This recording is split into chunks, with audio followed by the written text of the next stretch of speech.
बा फिर पगला रोई बन दीवाना सीख ले हब हम हूँ हाँ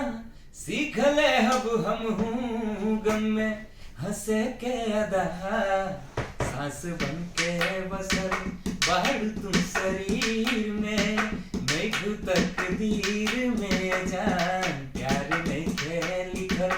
हाथ के लकीर में मैं तकदीर में जान सनवा से रंग लेके चेहरा बनवले चमके गुराई गोरे गाल के कारी रे बदरिया से केसिया संवरले